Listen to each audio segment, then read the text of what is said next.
Havendo número legal e invocando a Deus pela grandeza da pátria e a paz entre os homens, dou por aberta a sessão. Convido o nobre vereador César Maia para proceder à leitura da ata da sessão anterior. Ata da 88ª sessão ordinária em 22 de outubro de 2014. Presidência do senhor vereador Edson Zanata, a convite. Às 14 horas, com a presença dos senhores vereadores Tio Carlos, Dr. Jorge Manaia, Eliomar Coelho, Edson Zanata, Márcio Garcia, Leonel Brizola, Renato 5, César Maia e Chiquinho Brazão, 9, assume a presidência o senhor vereador Edson Zanata, a convite, e ocupa o lugar de secretário o senhor vereador Leonel Brizola, segundo, vice-presidente. Encerra-se a sessão às 16h02.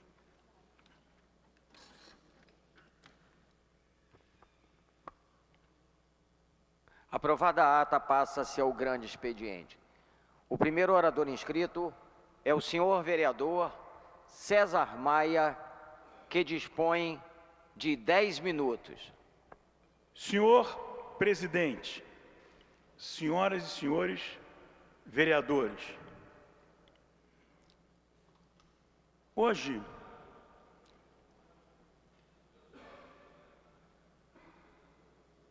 vou comentar notas que eu coloquei no meu Twitter e depois antecipar as notas que sairão amanhã no meu ex-blog.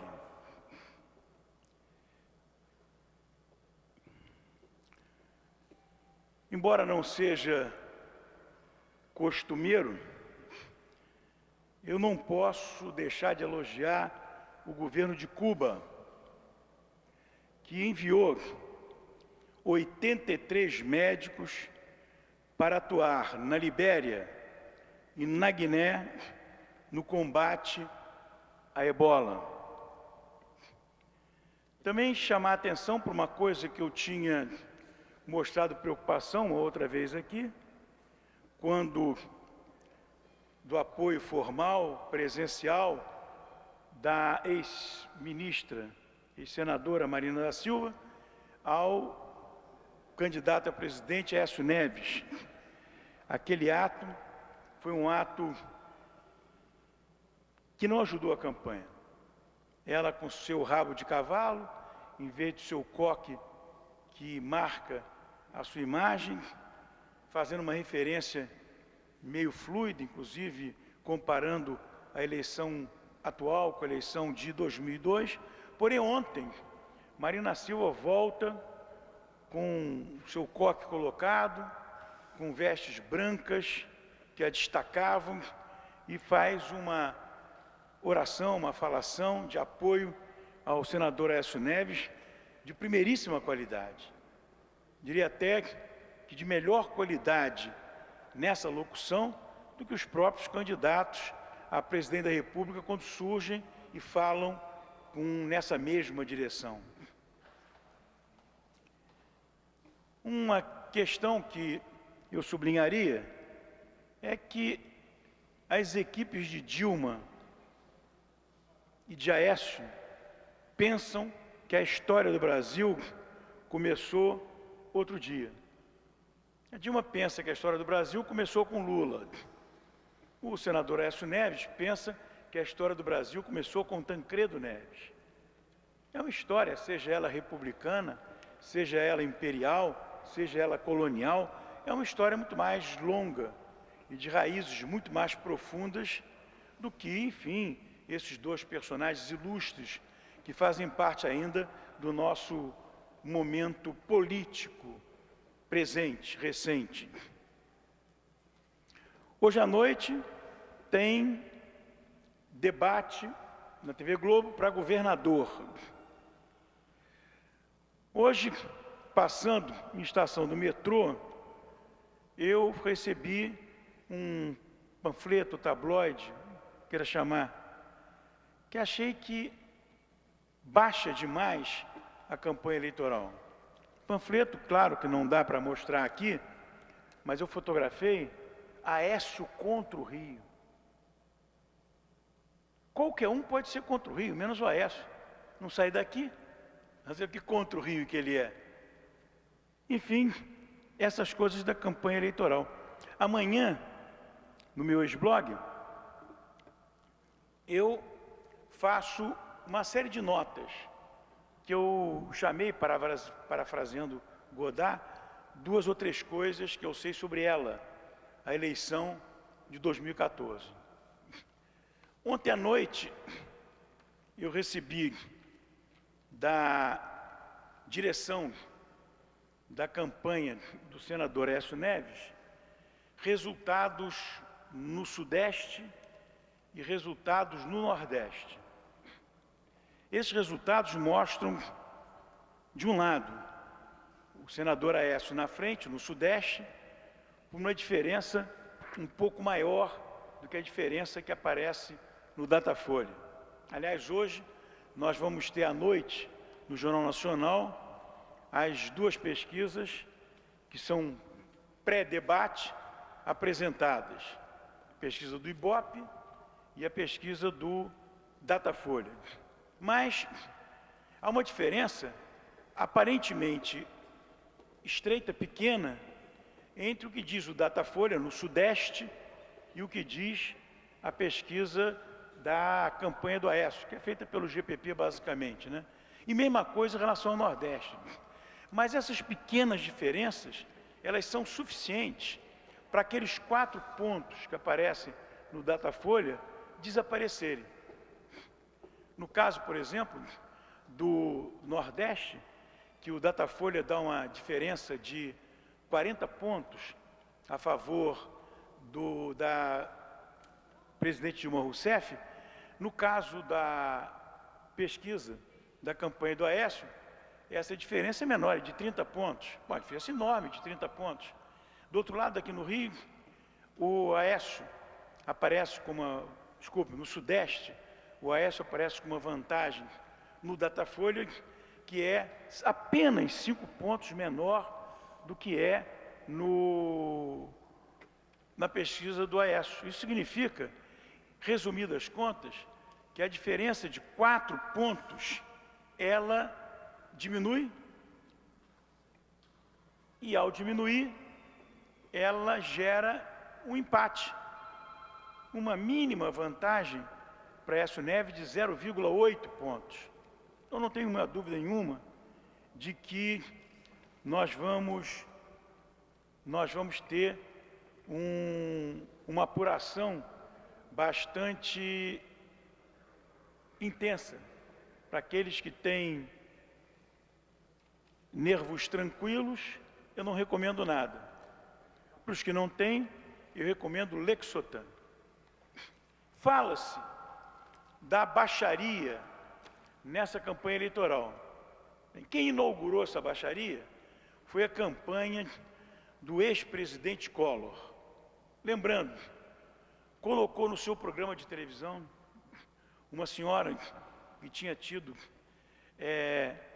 relações com o deputado Lula, e ela dizendo que o Lula pediu para ela fazer aborto, e ela se negou, e mostrou a filhinha dela, que no final o Lula adotou, e hoje tem uma situação bastante vantajosa, foi estudar na França, mas naquele momento era uma baixaria. O Collor também, ele colocou,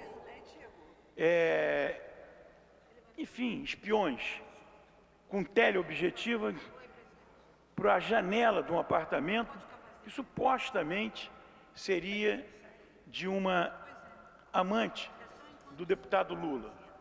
e mandou avisar ele, através de um militar, que levaria uma pasta para o debate, onde estariam as fotografias.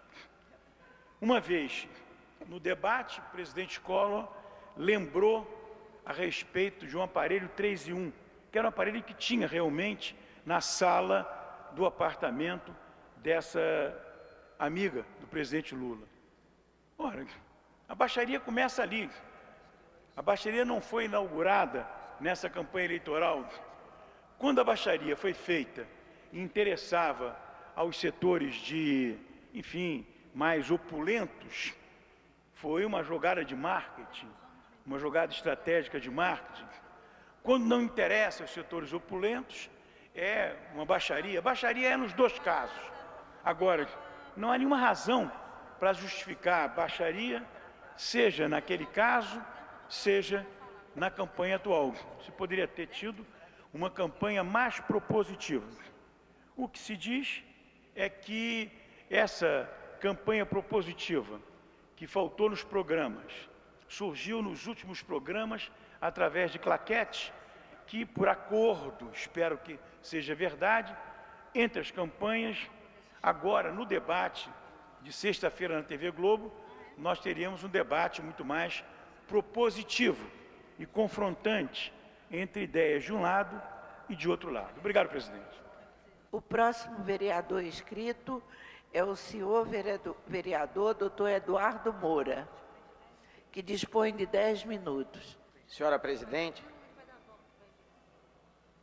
senhores vereadores, vereadoras, assessores, imprensa, os técnicos da casa, funcionários, demais funcionários, senhores e senhoras que nos assistem nesse momento através da TV Câmara, cumprimento a todos e conclamo para que possamos iniciar o nosso trabalho. Vamos trabalhar. Trago hoje para a nossa reflexão algo que eu julgo não acontece por acaso. Como eu sempre digo, que tem determinadas situações que às vezes até se perpetuam, como a que eu vou dizer hoje desta tribuna, mas não é por acaso. Os interesses que movem determinadas situações são enormes. E as coisas vão seguindo, e mesmo aquelas pessoas que são mais críticas, mesmo aquelas pessoas que têm a obrigação, muitas vezes, de fiscalizar determinadas situações, como a que eu vou citar aqui hoje, não se manifestam, mas não é por acaso. Vejam que há uma perigosa indústria das doenças mentais. Só para os senhores entenderem, existe um manual diagnóstico e estatístico dos transtornos mentais, que é a Bíblia da psiquiatria, e serve de referência mundial para as doenças psiquiátricas. E, felizmente, alguém resolveu se insurgir contra isso. E foi justamente um pesquisador chamado Allen Francis, que inclusive tem um livro que ainda não está editado aqui no Brasil, que é o livro Saving Normal, ou seja, Salvando o Normal, em tradução livre, e que foi o responsável pela edição desse manual diagnóstico número 4, o que antecedeu ao que está vigindo agora, que é o de número 5. Esse pesquisador diz que estamos transformando os problemas diários em transtornos mentais e tratando-os com comprimidos. Para Francis, dificuldades diárias ganharam nomes de distúrbios no DSM-5. Como resultado, uma legião de pessoas usa remédios sem necessidade. Tendência que ele diz tem influência direta da indústria farmacêutica. Além, Francis alerta que a expansão da fronteira psiquiátrica está levando a aumento de diagnósticos e engolindo a normalidade. O DSM-5, o Manual Diagnóstico e Estatístico de Transtornos Mentais, número 5, que é a mais recente edição da Bíblia da Psiquiatria, é cercado de polêmicas, e uma delas veio do Instituto Nacional de Saúde Mental, NHI, um dos principais órgãos americanos que decidiu excluir de financiamento as pesquisas que se baseiam nas categorias do guia. Especialistas como Francis, diretor da revisão da edição anterior a esta, como já disse, o DSM-4, dizem que os critérios de diagnósticos são frouxos e podem sofrer pressões de setores interessados. Lógico que quem tem uma tristeza, ou quem tem qualquer revés na vida, ou um revés sexual que é esporádico, essa pessoa, na maioria das vezes, pode resolver o seu problema com uma psicoterapia, por exemplo. E nós temos bons psicólogos que darão conta de um problema menor e que certamente não levará à necessidade ou não terá a necessidade de uma droga, de um medicamento. Houve pouca controvérsia no DSM-4, em 1994, porque ele rejeitou 92 das 94 sugestões de novos diagnósticos. O DSM-5 de 2013 é muito polêmico porque abriu as portas para a irresponsável abundância de diagnósticos e de venda de remédios. Sim, nós estamos transformando os problemas diários em transtornos mentais e tratando-os com comprimidos, na maioria das vezes desnecessariamente. Parte do problema é que o sistema de diagnóstico é muito frouxo, mas o principal problema é que a indústria farmacêutica vende doenças e tenta convencer indivíduos de que precisam de remédios. Gasta-se bilhões de dólares em publicidade enganosa para vender doenças psiquiátricas e empurrar medicamentos. Os senhores querem exemplos disso? Uma tristeza normal no DSM-5 se tornou um transtorno depressivo major. Um esquecimento da idade, próprio da idade, chama-se agora transtorno neurocognitivo leve. Birras usuais do temperamento infantil, que na época que eu era criança, a palmada no traseiro resolvia, devagar, não precisa de bater forte, mas só para saber. Inclusive, eu estou aqui cometendo uma ilegalidade, mas aquela palmadinha só para assustar, agora chama-se transtorno disruptivo de desregulação do humor. Exagerar na comida virou transtorno de compulsão alimentar periódica. Uma preocupação de um sintoma médico é transtorno de sintoma somático. E em breve, todos terão déficit de atenção e hiperatividade e tomarão estimulante. Quando o psiquiatra Leon Eisenberg, considerado o pai do TDAH, se deparou com o aumento do diagnóstico nos Estados Unidos, ele o chamou de doença fictícia. O TDAH ocorre em 3% das crianças, mas é diagnosticado, senhor presidente, em 11% de americanos e, ridiculamente, em 20% de adolescentes homens. O remédio pode ser bom para poucos e terrível se usado em muitos desnecessariamente. Quão profundo pode ser o impacto de remédios desnecessários no comportamento desses indivíduos?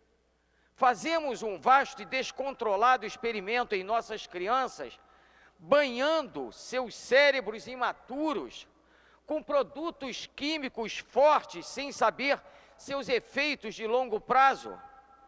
Os pais precisam se tornar consumidores informados e proteger seu filho, porque senão já vai usar a Ritalina para qualquer choro que demore mais do que 15 minutos. Usa-se estimulantes desnecessariamente, usa-se calmantes desnecessariamente.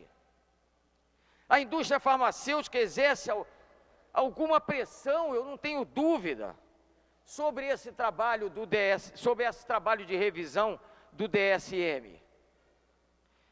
Espera-se às margens e não faz pressão na revisão de diagnósticos, mas tem financiamento ilimitado e os melhores cérebros publicitários dedicados a difundir a desinformação de que transtornos psiquiátricos são subdiagnosticados e fáceis de diagnosticar. Senhor presidente, aprendemos muito sobre o funcionamento do cérebro, mas até agora isso não ajudou tanto quanto seria necessário. O cérebro é a coisa mais complicada que existe. A passagem da ciência básica para a prática clínica é dolorosamente lenta e não podemos nos apressar na psiquiatria. Ainda não temos testes biológicos para definir doenças mentais, mas isso não significa que não podemos ajudar aqueles que realmente precisam. Para encerrar, eu não poderia deixar de dizer que pior do que isso tudo que eu estou dizendo aqui hoje dessa tribuna, pior do que isso tudo, é que os gravemente doentes terminam na rua, em prisões ou hospitais psiquiátricos inadequados. Precisamos focar nos que estão doentes e proteger os que acham que estão.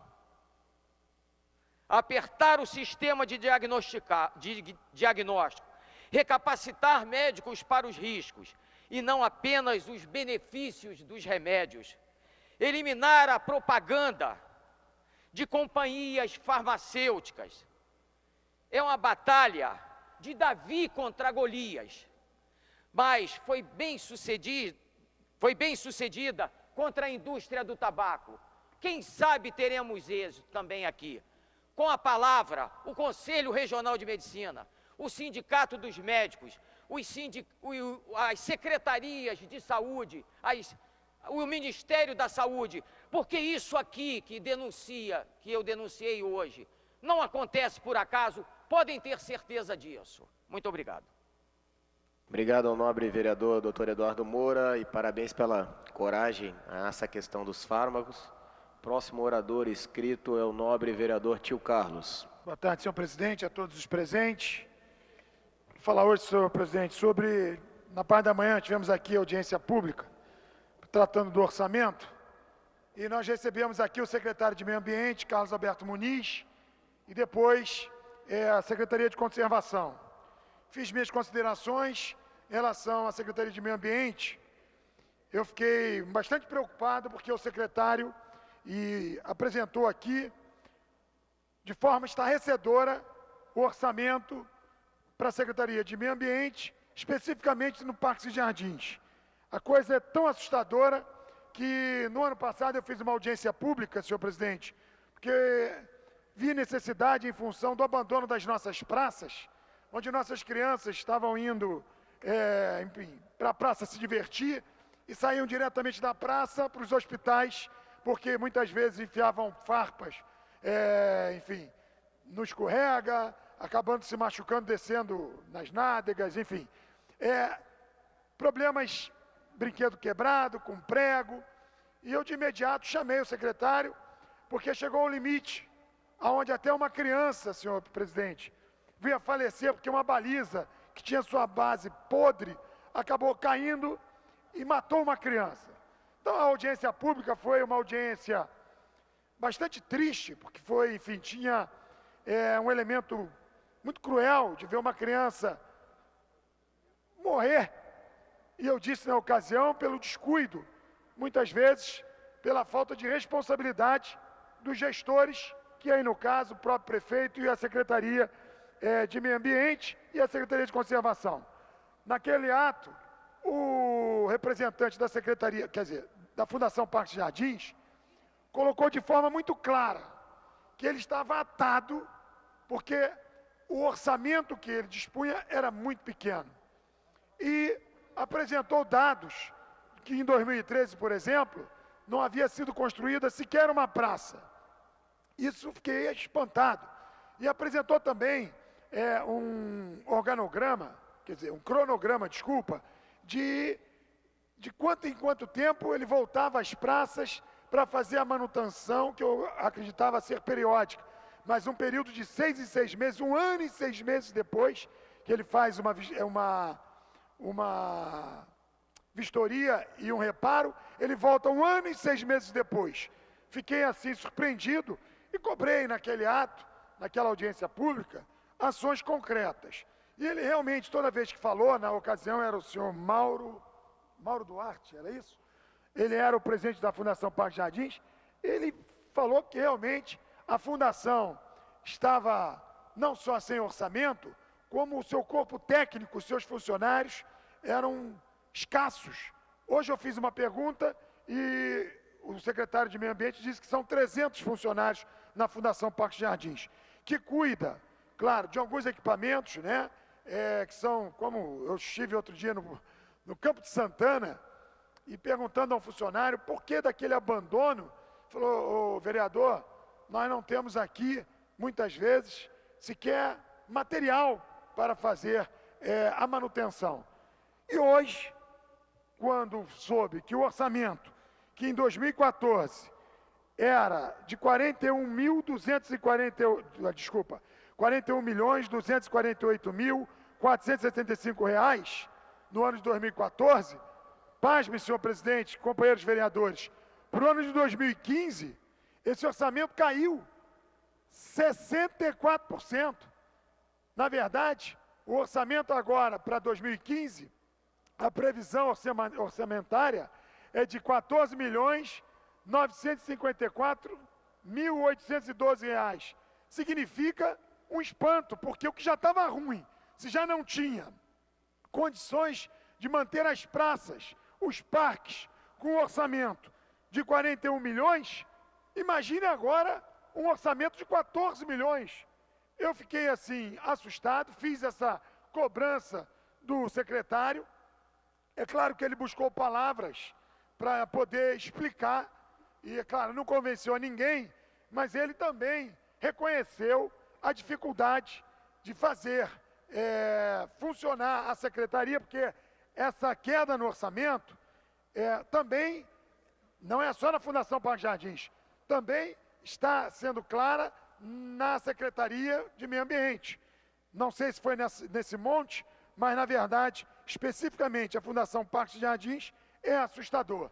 E aí, senhor presidente, eu não sei como o prefeito Eduardo Paes, que eu reputo e disse aqui, que tem compromisso com a cidade, é um homem que a gente reconhece, comprometido, mas eu não sei se ele não percebeu isso, ou se é uma estratégia, não sei se vai se colocar mais recursos pelaquela margem que nós normalmente damos de remanejar o orçamento, normalmente damos 30%, mas eu não sei, porque com esse orçamento aqui, 2015, nossas crianças continuarão se machucando nos brinquedos, os nossos parques vão estar abandonados, porque sem dinheiro, por mais, e aqui o secretário até colocou, que o importante são as metas.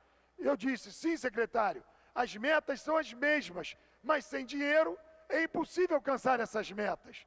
Então aqui, faço um apelo ao prefeito Eduardo Paes, acredito até que possa ter sido um erro.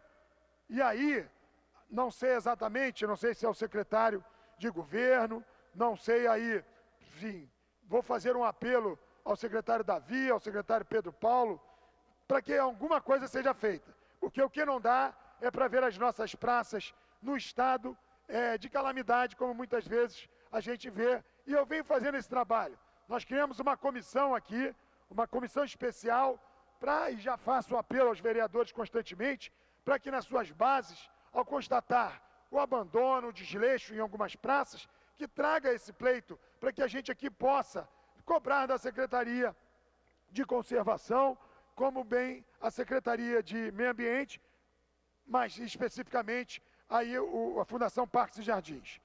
Falado isso, senhor presidente, quero aqui deixar registrado que a festa da democracia vai se completar no domingo agora, no dia 26. E isso eu faço um apelo a todo cidadão brasileiro, ao povo brasileiro, que de forma ordeira faça realmente valer a festa da democracia.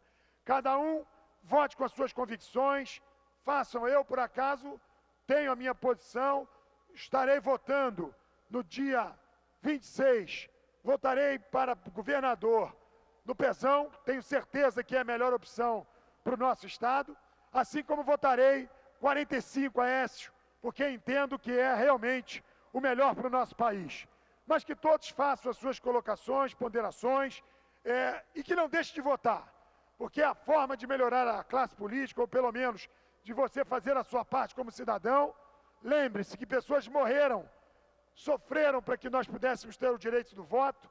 Então eu faço um apelo ao povo brasileiro que vá às urnas e ali, escolhendo o seu candidato, possa dar realmente o seu valor e a sua contribuição para que tenhamos os escolhidos, os representantes do povo, de forma absolutamente democrática. Então aqui peço, estarei aqui na terça-feira parabenizando a todos os candidatos e aqui espero estar comemorando a vitória do governador Pezão e de Aécio para se tornar presidente do nosso país. Do mais, senhor presidente, agradeço a oportunidade de mais uma vez poder ter me expressado. Obrigado. Próximo orador inscrito é o vereador César Maia. Senhor presidente, senhoras e senhores vereadores, eu iniciei minha fala anterior antecipando o meu ex-blog do dia de amanhã. Agora eu estou com o ex-blog na minha mão e eu vou ler na íntegra o ex-blog, começando por aquilo que eu estava comentando. O nome da nota é Eleição 2014, aspas, 2 ou 3 coisas que eu sei dela. 1. O Datafolha dá 40 pontos de vantagem para Dilma no Nordeste. Pesquisa interna da campanha de Aécio dá 30 pontos de vantagem para Dilma no Nordeste. Fechada ontem à noite. Esses 10 pontos de diferença significam 2,7 pontos a menos para Dilma a nível nacional. O Sudeste representa 43,5% dos votos do Brasil todo. Datafolha dá 10 pontos de vantagem para Aécio no Sudeste. Pesquisa interna de Aécio dá 15 pontos de vantagem para Aécio no Sudeste. Esses 5 pontos de diferença significam 2,1 pontos a nível nacional. Ou seja, 2,7 por essa pequena diferença no Nordeste, mais 2,1 por essa pequena diferença no Sudeste, somam 4,8. Apenas com isso, nós teríamos uma eleição empatada. Datafolha da vantagem nacional a Dilma de 4 pontos. Pesquisa interna de Aécio lhe dá vantagem nacional de 1 ponto. Aliás, 0,8 ponto. A gente vai ter hoje, no Jornal Nacional, 2 pesquisas, do Ibope e do Datafolha. Acho que eles estão esmerilhando essa pesquisa, porque, injustamente, do meu ponto de vista, a imagem dos institutos ficou muito mal em relação à boca de urna e resultado efetivo na urna. Item 2. Quem inaugurou a campanha da baixaria foi Collor em 1989, primeira eleição para presidente após o regime militar. Apresentou a ex-mulher de Lula, dizendo que ele havia proposto aborto a ela, e ela não aceitou e mostrou a filhinha. A campanha de Collor fez terrorismo econômico com os riscos de uma vitória de Lula. Antes do debate, enviou emissário militar a Lula, dizendo que Collor tinha mandado fotografar com teleobjetiva ele no apartamento dessa suposta amante. Levou uma pasta para o debate, onde estariam as fotos. E no debate citou um aparelho 3 em 1, que realmente havia na sala daquele apartamento. Isso, em grande medida, desestabilizou o Lula naquele debate. Item 3. Em 1998, voltaram os temas sobre risco econômico em relação a Lula. E desde a campanha de Lula, panfletos espalhados sobre filho de Fernando Henrique Cardoso, como a jornalista, que ele veio reconhecer depois, e compra de votos no Congresso. Ou seja, a baixaria progredindo. Tanto em 1989 como em 1998, não existiam as redes sociais na campanha eleitoral. Se existissem, a reverberação da baixaria seria muito maior. Item 4. Eleição majoritária desde John Kennedy, em 1960, portanto, há 54 anos, é campanha de imagem dos candidatos. Cada um exaltando a sua e desmerecendo a imagem do adversário. No Brasil, em todas as eleições, desde 1989, que as imagens são antípodas. As imagens mais próximas, guardadas, claro, as diferenças de gênero, foram as de 2010, Serra e Dilma. Tinham perfis, vamos dizer, de origem mais técnica, economistas, e com isso você não tinha imagens tão antípodas. Com isso, o tema que cruzou a eleição de 2010 foi o aborto, que elevou Marina Silva e exigiu declarações enfáticas de Dilma e legitimação de líderes evangélicos. É claro que o debate na TV Globo sexta-feira vai ser muito importante.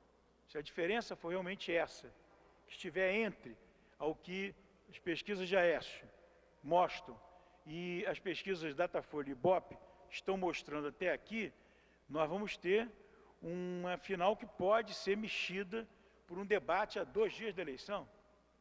Eu já comentei aqui várias vezes, já escrevi sobre isso.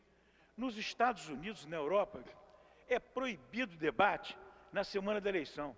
Em geral, os debates são feitos para lá de 15 dias das eleições. Por quê? Porque o impacto de um debate, quem saiu melhor ou quem saiu pior, dura 72 horas, medido tantas vezes por aqueles sistemas de pesquisa, de avaliação que existem nos Estados Unidos e nas universidades americanas. Uma pesquisa 2 dias das eleições é alguma coisa de risco alto. Mais ainda, o desenho do debate que vamos ter na sexta-feira entre Aécio e Dilma. Se o desenho for o mesmo do debate entre Serra e Dilma, que você tem uma espécie de um palco circular, que quem vai responder ou quem vai perguntar anda livremente no palco e o seu adversário anda livremente no palco. Isso é um elemento de vantagem para o Aécio, porque do ponto de vista do perfil físico do Aécio, é claro que ele leva uma vantagem de estar circulando livremente num palco do que a Dilma, que não é propriamente um perfil físico com com a postura que tem o senador Aécio Neves, porque ela quica um pouco, ela não tem verticalidade, enfim, se for assim, leva vantagem, do meu ponto de vista, o senador Aécio Neves. Item 4. Eleição majoritária, como vinha lendo desde John Kennedy em 60, portanto há 54 anos, é campanha de imagem dos candidatos, cada um exaltando a sua e desmerecendo do adversário. No Brasil, em todas as eleições, as imagens são antípodas, com exceção do Serra. Na atual, talvez tenha sido a imagem mais antípoda de todas, porque ela fazia cortes que iam além do corte, vamos dizer, social, entre Alckmin e Lula, por exemplo. 5. Datafolha mostrou que o otimismo com o futuro da economia cresceu. Nada estranho. A pergunta é, o que você acha da economia brasileira nos próximos meses? Nada estranho, pois os candidatos produzem otimismo em relação ao futuro, se ganharem. Em julho, o otimismo com o futuro da economia,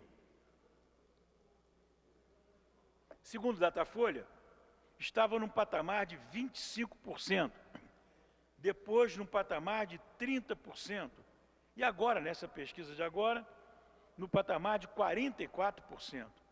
Aliás, a pesquisa Ipsos, publicada hoje no jornal Estado de São Paulo, diz que 57% dos brasileiros estão otimistas com o futuro da economia.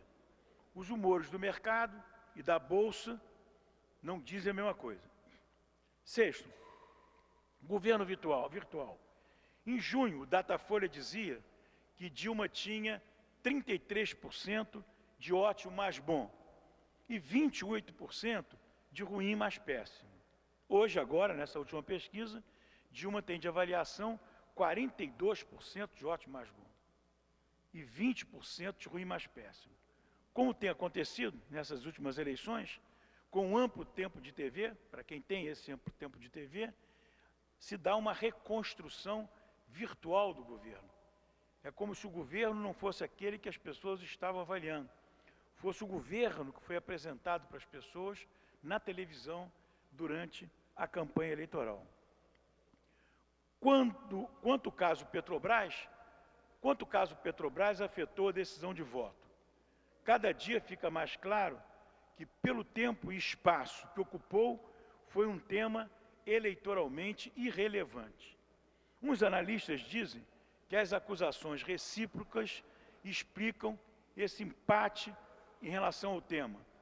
Outros, que a corrupção na política já está na massa do sangue do eleitor. Acha que, de forma genérica, que todos os políticos não valem nada, não são confiáveis. Portanto, acusar de corrupção um ou outro é uma espécie de cotidiano. Explicação de outros analistas. 8. O último item da nota. Há duas questões inquestionáveis. A imagem do PT deteriorou e, por isso, sua bancada de deputados federais caiu de 17% para 13,5% na Câmara de Deputados. O PMDB, ganhe quem ganhar, não ganhou a eleição. E seus cardeais e bispos sabem disso. Em fevereiro, o PMDB terá constituído um bloco com outros partidos da chamada base, seja de um, seja de outro, seja fora da base, no caso da vitória do Aécio Neves. E vai elevar seus 12% de deputados para o dobro, para uns 25% de deputados. Esse bloco, se ganhar Dilma, a pretensão ministerial chegará a importantes ministérios. Se ganhar Aécio, vai chegar a um ou outro ministério significativo. Mas, nos dois casos, o candidato desse bloco, e favorito, a presidente da Câmara, será do PMDB, e o deputado Eduardo Cunha. Obrigado, presidente. Obrigado, vereador César Maia. O próximo orador inscrito é o doutor Eduardo Moura. Senhor presidente, senhores vereadores, vereadoras, assessores, imprensa, os técnicos e demais funcionários da casa, senhores e senhoras que nos assistem nesse momento através da TV Câmara, vamos trabalhar. Ocupo novamente essa tribuna para falar sobre um assunto que é de importância vital, principalmente para as mães que estão nos ouvindo nesse momento, que é a respeito do leite materno. Mais uma informação que a gente tem sobre o leite materno, que é importantíssimo. E eu li algo que diz assim: leite materno é importante para a formação do cérebro dos bebês. O leite materno tem uma gordura que ajuda a encapar parte dos neurônios. Como eu falo agora para pessoas que não são, na sua grande maioria, ligadas à área da saúde, vou permitir explicar o que é encapar parte dos neurônios. Os neurônios que fazem as conexões nervosas no nosso corpo é como se fosse um fio. E se aquele fio não tiver um invólucro protegendo, aquilo entra em colapso, dá problema.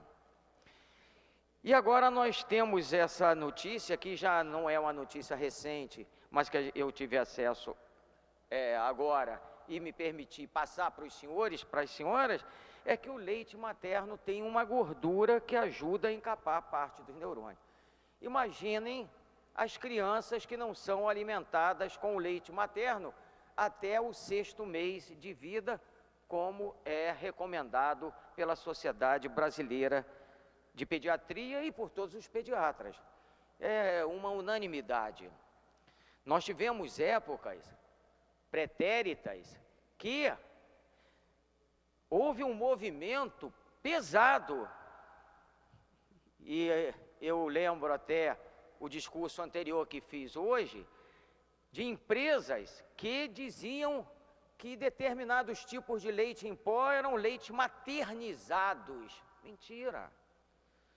Não tem jeito de colocar lá imunoglobulina, ou uma defesa, um soldadinho para evitar diarreia.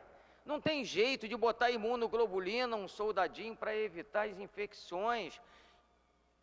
Não tem lá um jeito de você fazer o aconchego que é quando a criança está sendo amamentada no colo da mãe, no seio da mãe. Então, essas coisas, felizmente, houve um trabalho grande por parte de diversas sociedades de pediatria que insistiram e mostraram que não existe leite maternizado nenhum.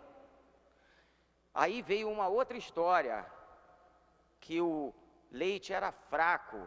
Mentira! Não tem leite fraco para neném.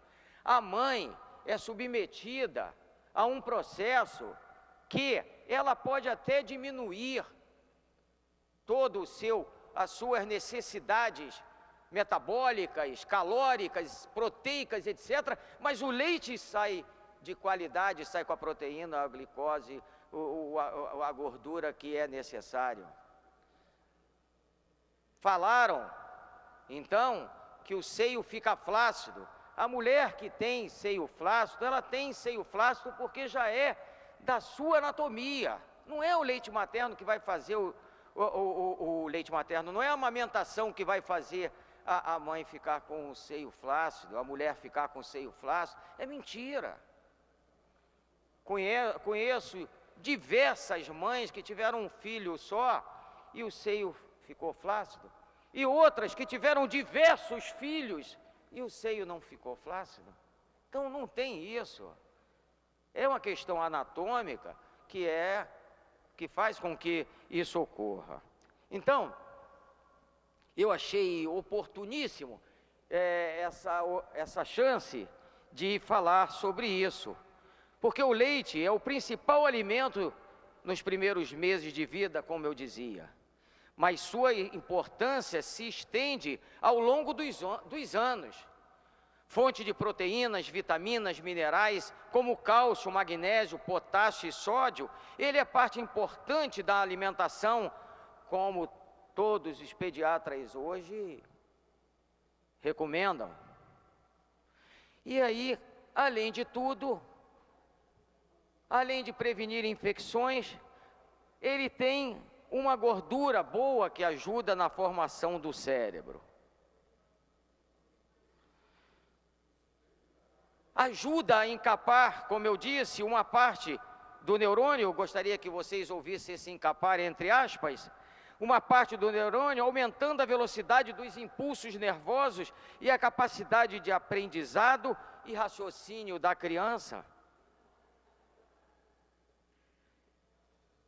Já o leite de vaca, por outro lado, não é o ideal para os pequenos, como alertam os nutricionistas e os pediatras,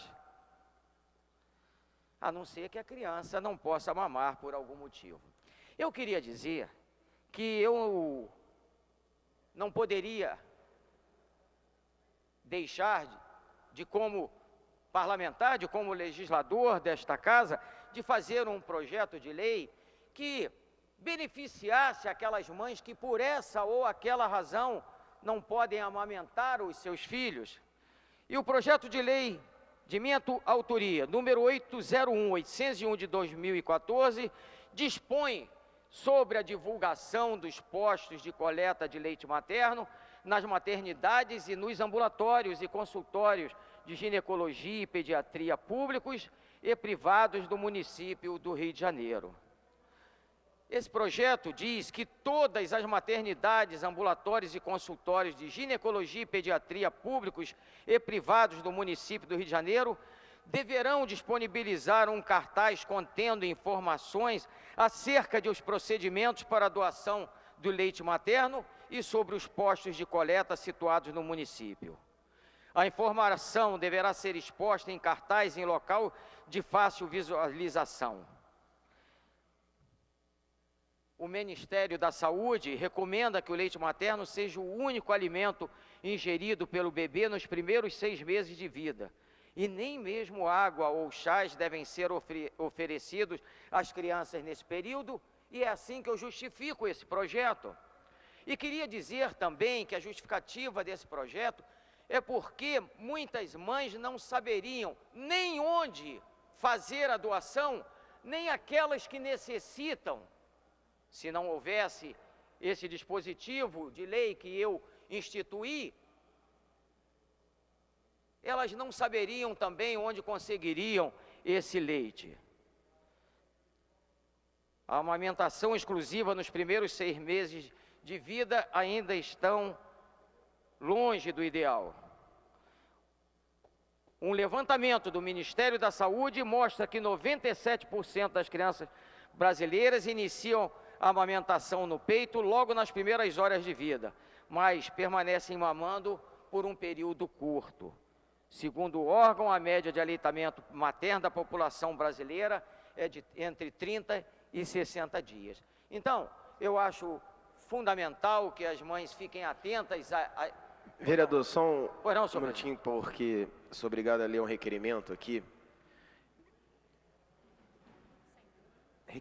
Requerimento sem número da vereadora Cristiane Brasil, requer a mesa diretora, na forma regimental, a inclusão na pauta da ordem do dia em regime de urgência, o projeto de decreto legislativo de autoria da nova vereadora que concede o título de cidadão honorário do Rio de Janeiro ao senhor Luiz Gustavo Pereira da Cunha, secretário jurídico nacional do PTB.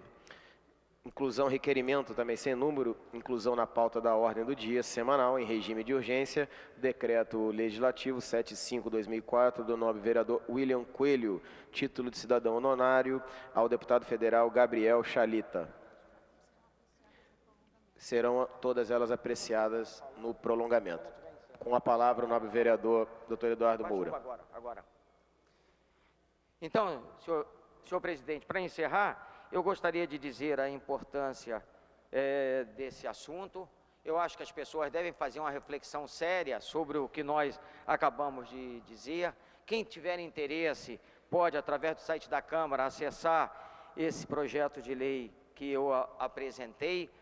E reitero para as senhoras, mães que nos assistem, as gestantes, a importância do aleitamento materno, inclusive nessa relação que é fundamental para que a criança possa ter a saúde, não só a saúde do corpo, mas a saúde mental também. Muito obrigado.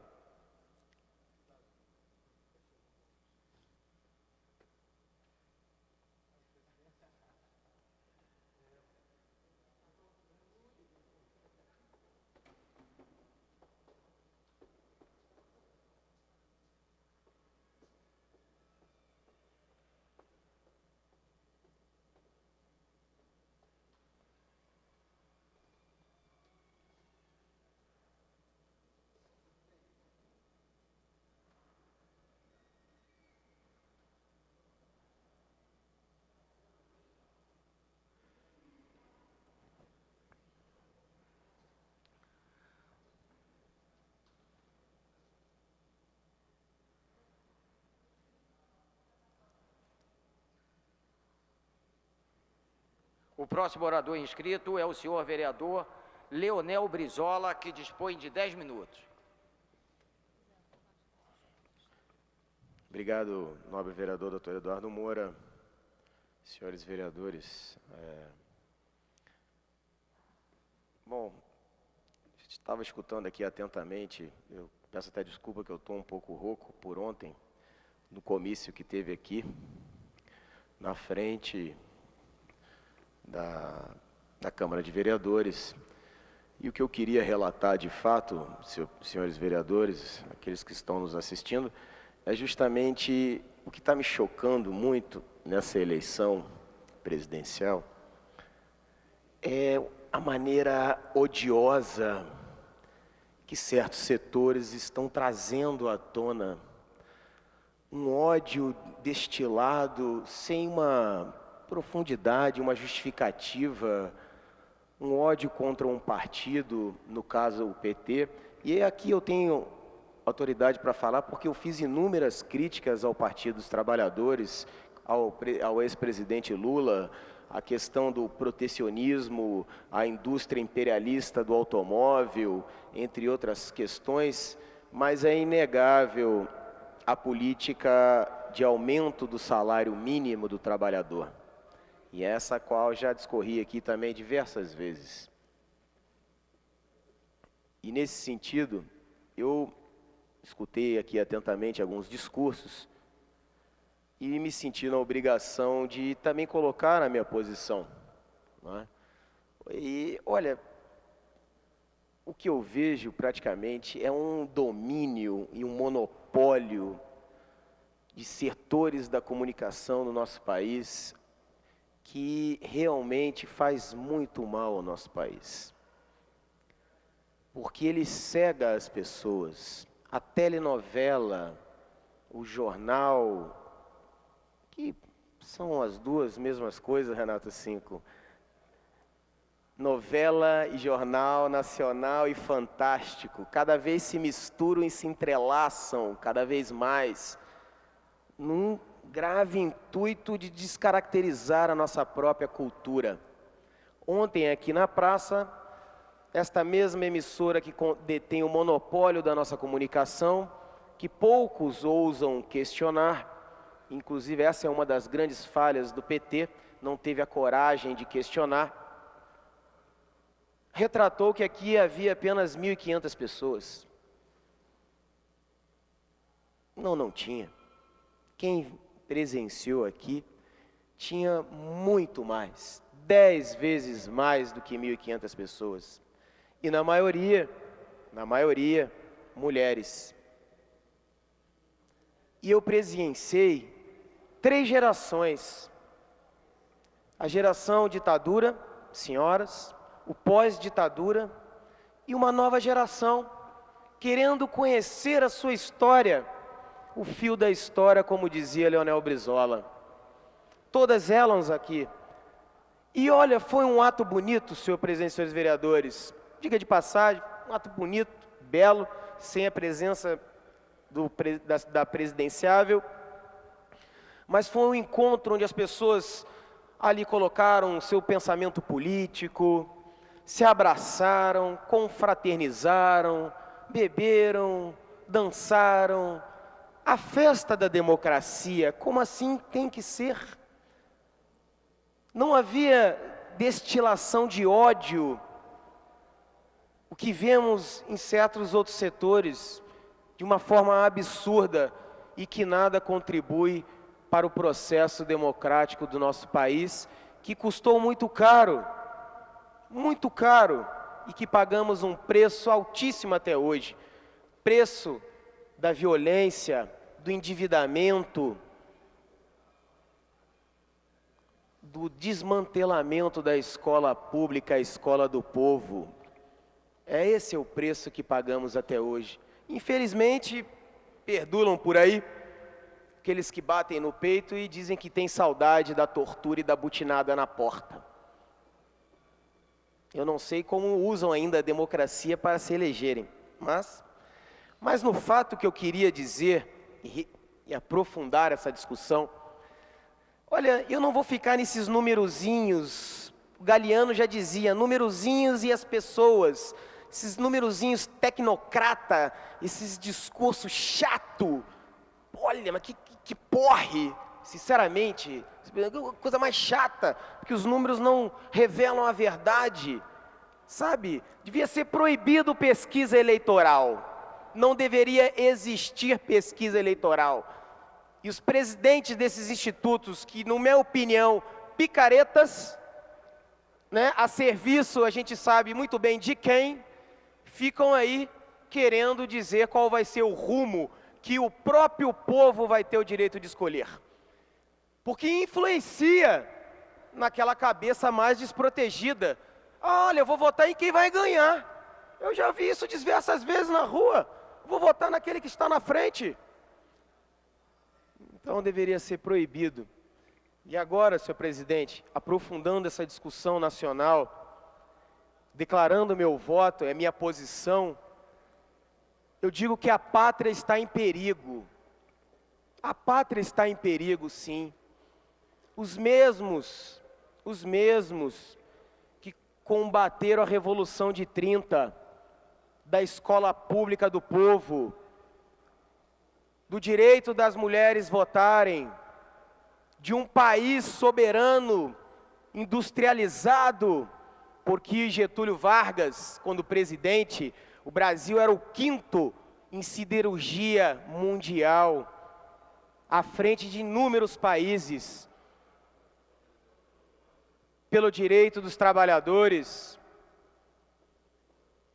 da CLT, que eram superexplorados, trabalhando 14, 15 horas, sem férias, sem 13º, sem garantia alguma. Os mesmos que Getúlio Vargas deu um tiro no peito para denunciar as aves de rapina,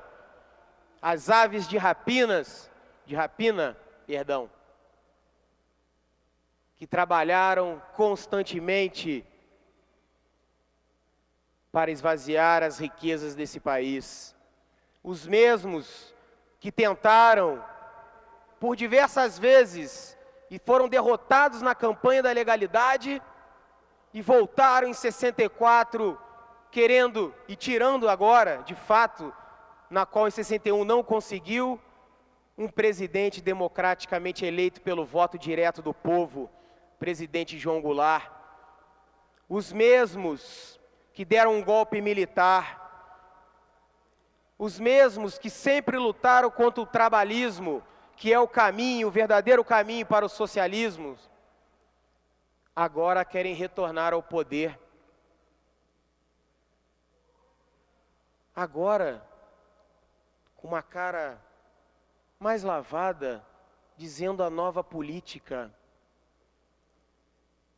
Está em jogo, sim, a integração da América Latina, porque a história da América Latina é a história do nosso país. A América Latina toda sofreu um golpe militar. E por que sofreu um golpe militar? E a quem interessou esse golpe militar? Quais foram os partidos que se beneficiaram desse golpe militar? E por que aconteceu esse golpe militar? Estão ocultando a história, a verdade histórica do nosso país. E por isso que eu afirmo, a pátria está em perigo novamente, porque os mesmos setores conservadores, uma elite vendida, que se vendeu ao estrangeiro, querem agora promover um novo ciclo no nosso país. Há equívocos no governo Dilma enormes, enormes. E tenho a esperança e a fé que nesse segundo mandato vai aprofundar as verdadeiras discussões que devemos fazer nesse país e que não tivemos a coragem de fazê-las. A reforma agrária, a nova lei de médios, uma nova lei de imprensa no sentido como Cristina Kirchner fez na Argentina, como toda a América Latina, tirando Chile e Colômbia, que são ali ponta de lança do imperialismo norte-americano, e assim recebem poupudas verbas em dólares para poder manter, tirando esses dois, a América Latina continua firme. E é essa união, é essa discussão política profunda que mantém o Brasil de pé diante de um cenário mundial cada vez mais conservador e cada vez retira mais direitos dos trabalhadores. Olhamos para Portugal, olhamos para a Espanha, verifica-se ali que quando essa guinada à direita, o quanto que perdeu os aposentados, os trabalhadores, os servidores públicos, os jovens, todos eles perderam seus direitos adquiridos, descontados em folha. Essa é a proposta do PSDB. Tancredo Neves não salvou a ditadura do país, mentira! Tancredo Neves deu um golpe branco com o parlamentarismo. Se não fosse o Brizola derrotá-lo, estaríamos aí num parlamentarismo europeu, um retrocesso. Então ainda digo e reafirmo, senhor presidente, vou concluir que eu sei que meu tempo está... E na verdade isso aqui precisaria de no mínimo uns 30, 40 minutos para que a gente pudesse aqui discorrer, e o senhor trouxe à baila aqui uma questão da indústria farmacêutica importantíssima, que é uma questão que vem atrelada desses grandes centros econômicos, o plano de saúde, o supermercado estrangeiro e o fármaco. E aí, o que acontece com a gente? Vítimas desses três pilares de domínio das grandes potências hegemônicas no mundo, agora os Estados Unidos e a Europa. Então, nesse sentido, eu tenho a obrigação de dizer o porquê que eu vou dar o meu voto na presidenta Dilma. A obrigação com a pátria, a obrigação com os direitos de Getúlio Vargas, com o projeto que foi derrubado pela ditadura de uma reforma agrária, uma reforma de base, É tudo isso que está em jogo. É o nióbio brasileiro, na qual detemos 98% das jazidas mundiais. Vai ver o que o senhor Aécio fez em Minas Gerais, entregando o minério de ferro gratuitamente. Você vai lá ver, ele só corta a montanha, empacota e manda para a matriz estrangeira. E nós compramos aqui produtos superfaturados. É nossa areia que fabrica esses celulares modernos, que nós temos inúmeras aqui no nosso litoral, e nós não podemos fabricar essa tecnologia, porque é deles. Lembre-se bem, o senhor Serra, com a questão das patentes, o cupuaçu não é mais nosso, senhor presidente. Foi entregue a empresas estrangeiras, as perdas internacionais da economia. É isso que está em questão. Não é essa coisa superficial dessa discussão de postura, né? Um é mais ereto, o outro é mais curvado. O que está em interesse é justamente aquilo que nos sai mais caro, as riquezas desse país para o povo brasileiro, e não para alimentar as grandes potências mundiais para que possam enriquecer no mercado mundial. Então, senhor presidente, por tudo isso, eu acho que deveremos aprofundar muito mais essa questão, e eu vou dizer, o senhor Aécio Neves vai perder domingo pela arrogância com as mulheres, pela arrogância no trato com a presidente da República, seja ela quem for. Lembre-se, Leonel Brizola, e o seu respeito a um general torturador que ali estava na presidência da República, mas Brizola nunca lhe faltou o respeito. Mesmo quando a gente escutava aqueles que adoram a butinada, generais que diziam que preferiam o cheiro do cavalo do que o cheiro do povo, jamais houve o desrespeito ao cargo de presidente da República, que é a maior representação de um povo, e nesse caso o povo brasileiro. Muito obrigado, senhor presidente.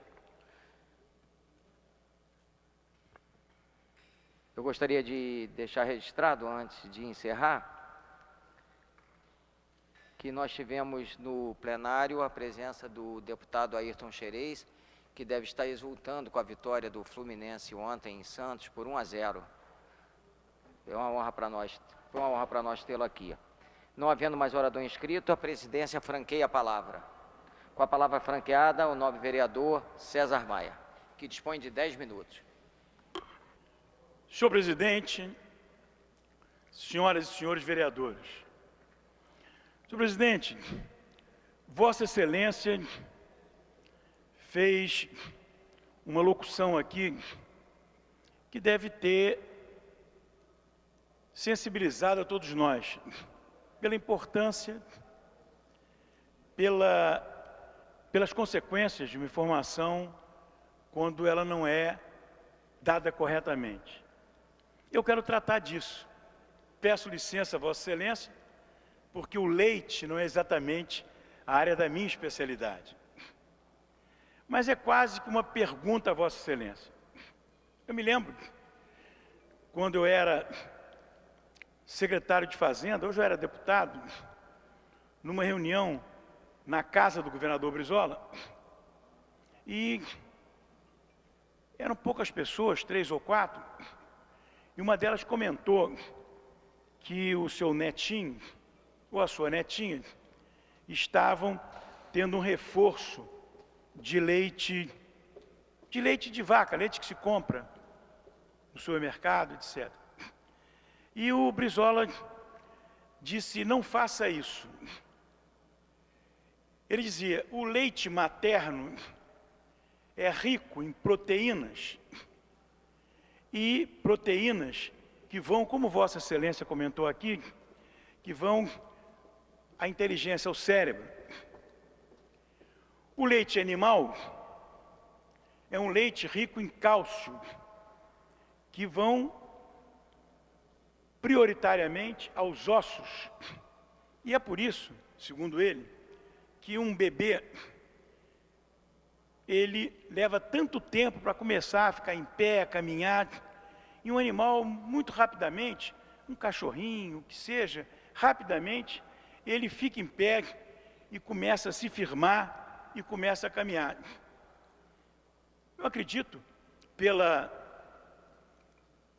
verticalidade, o governador Brizola comentou isso, que isso seja verdade, que não se deva imaginar que a amamentação pode ser feita que não seja pelo leite materno, pelo leite humano, nem digo materno, humano. Muitas vezes a mãe não tem leite, mas deve-se buscar um banco de leite, um leite humano, porque o homem precisa, principalmente nessa fase inicial de sua vida, de proteína, muito mais do que de cálcio. Mas era um comentário que eu queria fazer. Se Vossa Excelência tiver alguma crítica em relação a isso, por gentileza, não? É esse o caminho, está certo? Não sou um especialista em leite, mas sou um especialista em ouvir as pessoas e reproduzir coisas que eu acho coisas inteligentes. Hoje, o jornal Valor Econômico, na sua página B4, estampa uma matéria que eu acho que nós temos que tomar essa euforia de venda de terrenos da prefeitura com muito cuidado. Não se trata de discutir se a venda de um terreno da prefeitura é um bom negócio ou mau negócio, se foi vendida num bom momento do mercado imobiliário ou num mau momento. No caso agora seria um mau momento, mas se trata de avaliar uma decisão dessas dentro de um quadro de ocupação da cidade. Não apenas ocupação da cidade pelo setor privado, necessária, legítima, mas também pelo setor público, seja por espaços públicos, seja por equipamentos públicos. A matéria diz assim: Rio vai leiloar terrenos dentro do projeto Cidade Nova. Aliás, projeto que vem de muito tempo atrás. A Prefeitura do Rio de Janeiro está dando mais um empurrão para consolidar a Cidade Nova como a principal área de expansão comercial do município. Não é assim? Não é. Cidade Nova é uma área de expansão de serviços. Comercial é quando você tem shopping, vendas, comércio de rua, mas é matéria.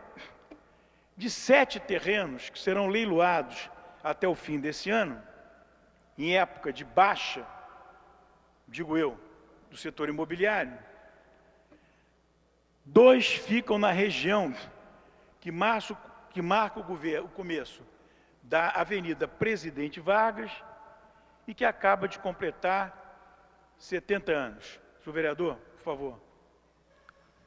Eu pedi essa parte, vereador, porque sou um admirador do governador Leonel Brizola na área da educação, mas, infelizmente, não existe essa relação causa e efeito que ele colocou na ocasião.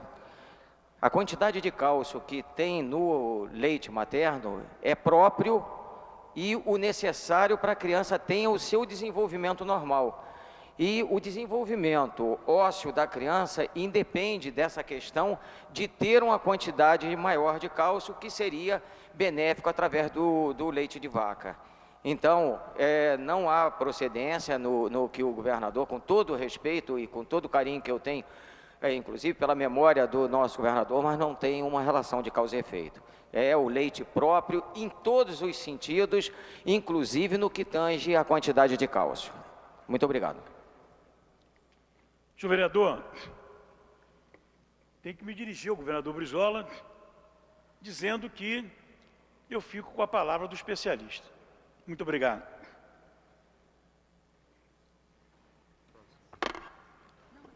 O terreno mais caro tem 4.000 metros quadrados e é uma das últimas áreas disponíveis na avenida.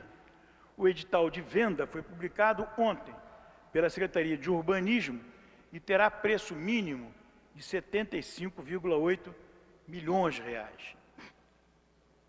É um momento propício? Não é um momento propício? Essa é uma questão, eu diria, adjetiva, pelo volume de recursos com os quais trabalha a Prefeitura do Rio de Janeiro. O superintendente de Patrimônio Imobiliário da Secretaria, superintendente de Patrimônio Imobiliário da Secretaria de Urbanismo, bem, não sei bem o que é isso, conta que desde o início do ano, a Secretaria vem se reunindo com várias empresas do mercado imobiliário para avaliar o interesse em uma lista de 20 imóveis que serão colocados à venda pela Prefeitura. Segundo ele, há um forte interesse pela região, não duvido.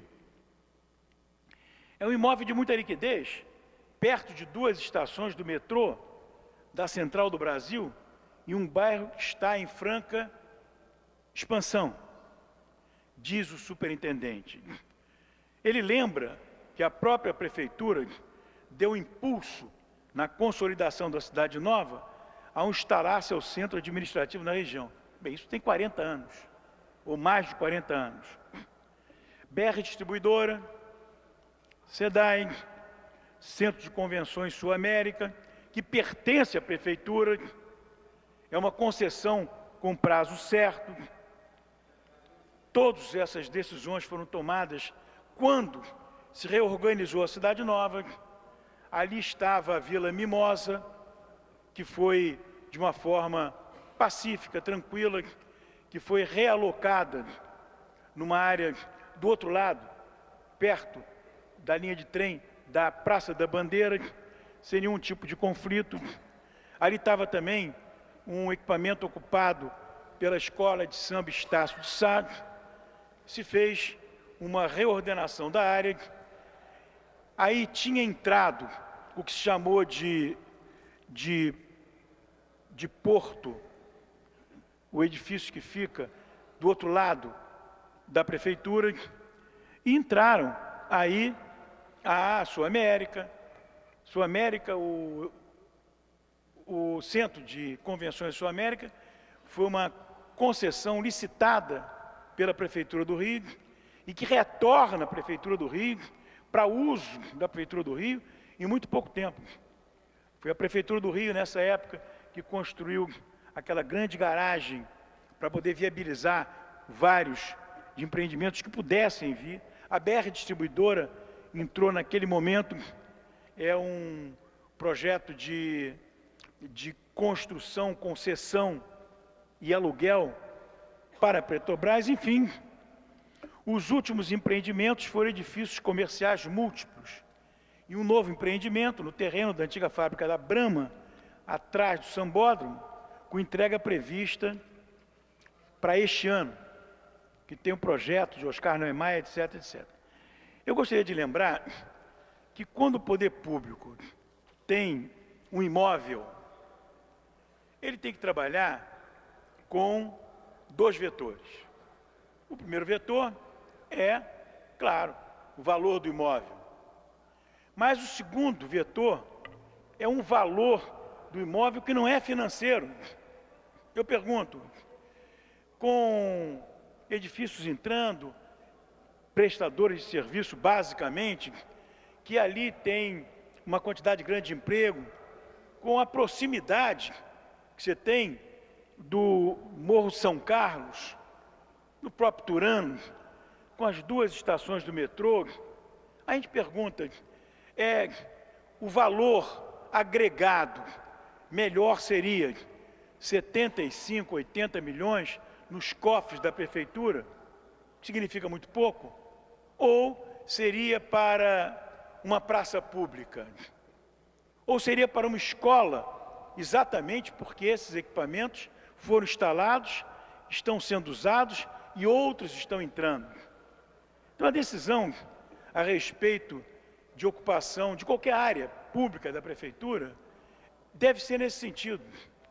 Eu leio todos os dias nos jornais, ouço nos programas de televisão, em todos os níveis de governo, olha, até a presidente Dilma e o candidato presidente Aécio, eles comentam sobre a necessidade de levar um ensino integral em todos os níveis.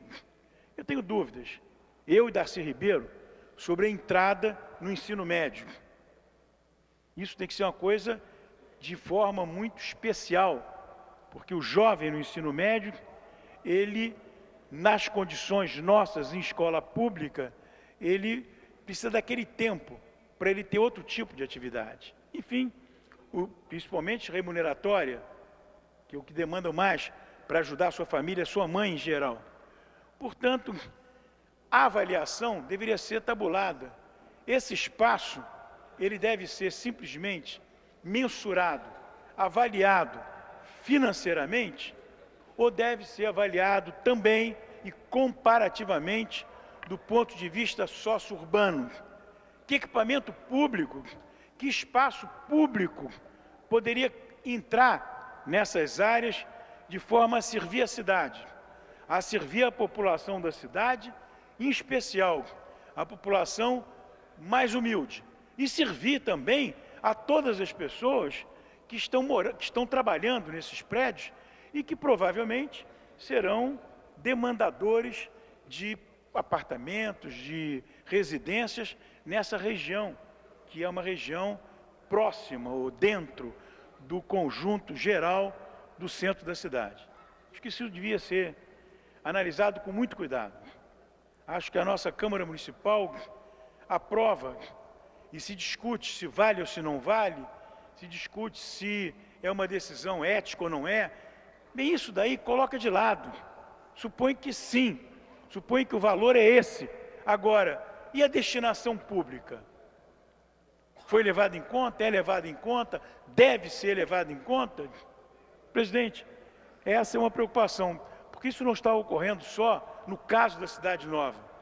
Está ocorrendo em terrenos impróprios, em patrimônio da Prefeitura, pela cidade toda, especialmente pela Barra da Tijuca, Recreio dos Bandeirantes e Zona Sul da cidade, que são áreas de enorme valor do solo e, portanto, de enorme atratividade para o mercado imobiliário. Obrigado, presidente, pela sua paciência.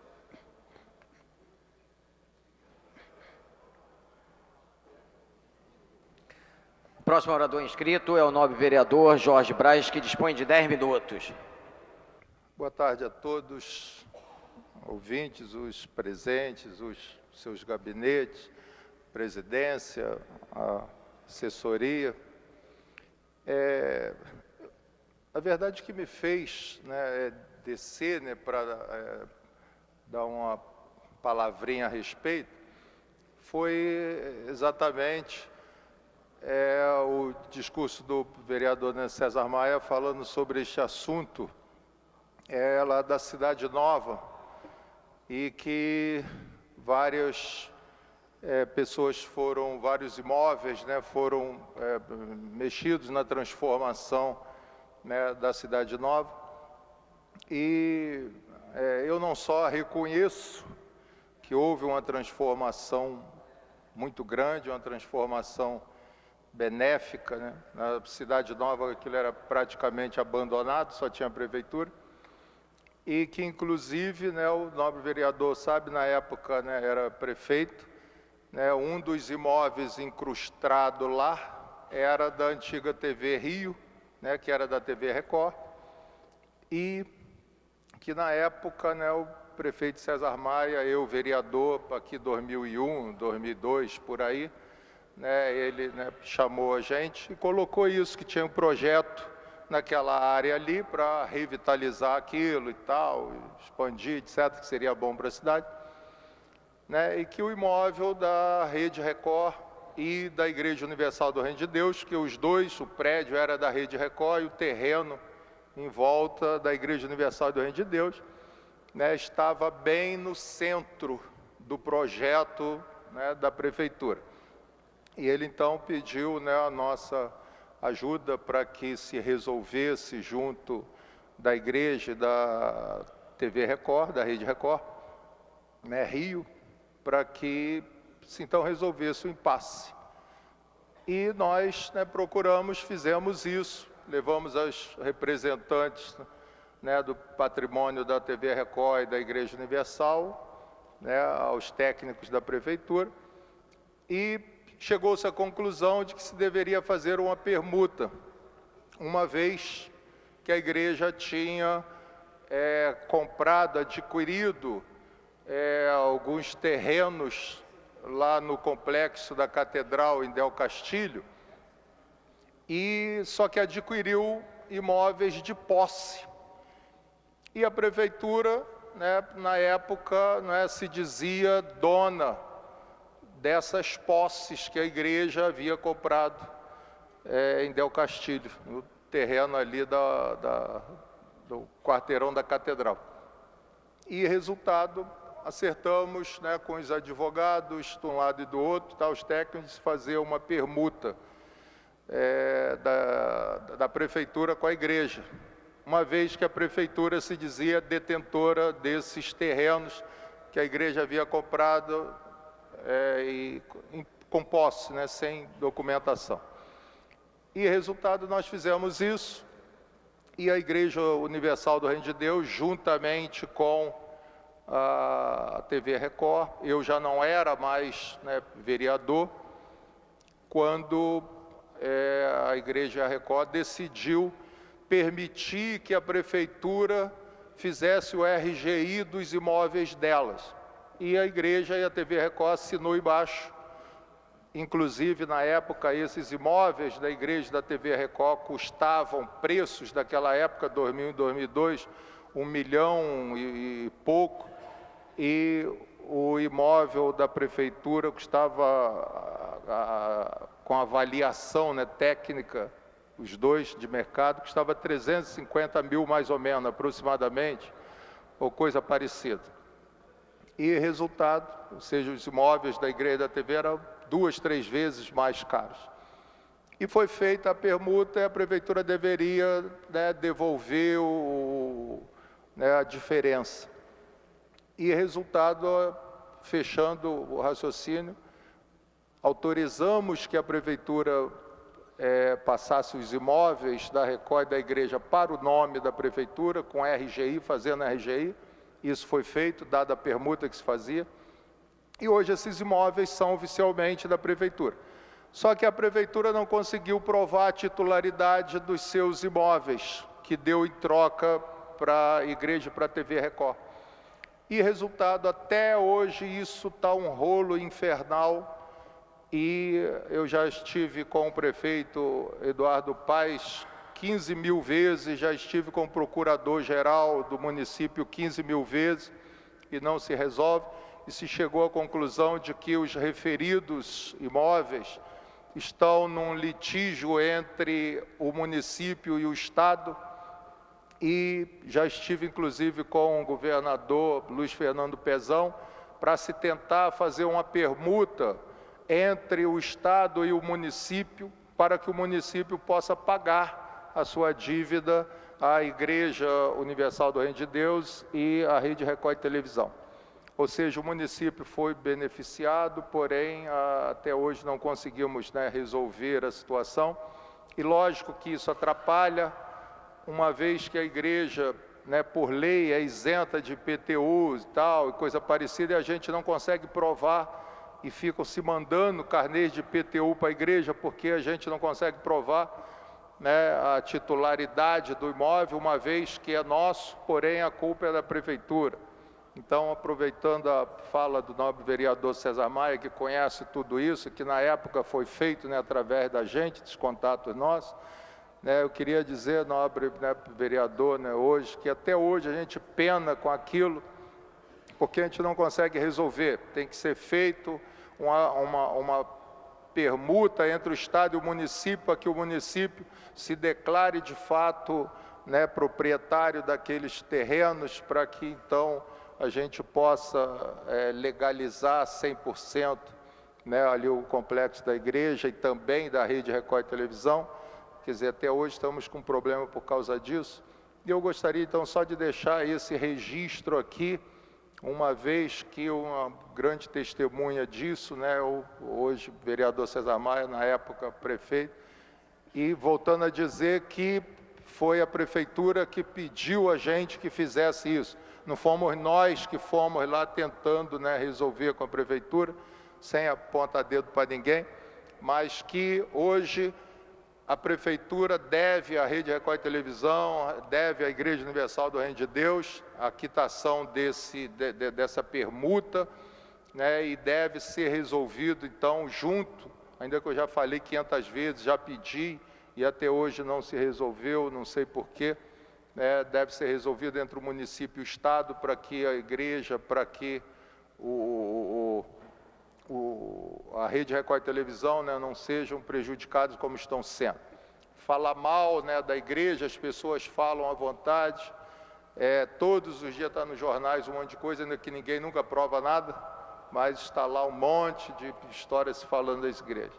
Quer dizer, se fosse a igreja que estivesse devendo ao município, eu imagino que estaria sendo capa dos jornais todos os dias e gente falando todos os dias.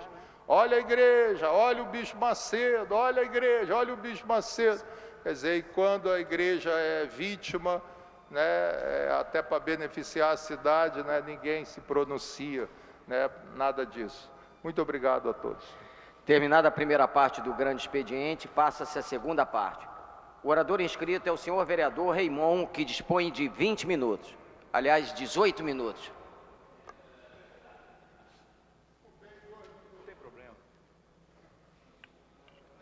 Sem nenhum problema.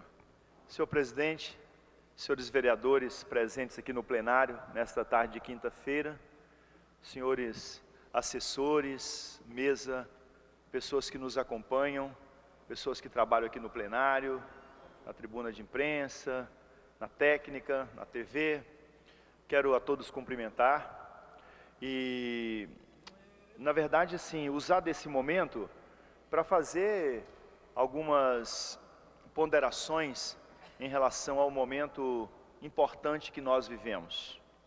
Vivemos um tempo rico demais para a nossa sociedade, para a nossa democracia. Vivemos um tempo em que se aproxima o dia em que os brasileiros, e ouso dizer os 200 milhões de brasileiros, porque não são somente os eleitores que nesse momento acabam se avizinhando deste processo eleitoral, mas todo o povo brasileiro, o momento em que a discussão sobre os projetos de Brasil que nós temos. Projeto de Brasil que inclui e que exclui. Projeto de Brasil que trabalha a favor da totalidade dos brasileiros e projeto de Brasil que trabalha pela segregação, por um grupo exclusivo. Eu tenho, sim, uma avaliação, por mais que compreenda a riqueza desse momento, tem uma avaliação que é uma avaliação sobre a qual todos nós devemos nos debruçar o tempo todo. Vivemos uma campanha que foi uma campanha marcada por uma disputa muito acirrada, mas disputa essa também marcada por uma campanha de ódio, de raiva, uma campanha de rejeição, uma campanha de intolerância muito grande. E queria citar alguns exemplos. Ontem, e eu, na verdade, assim, tenho muito claro o que quero da minha vida, tenho muito claro o que quero politicamente para o meu país, e todo mundo sabe disso, não escondo de ninguém.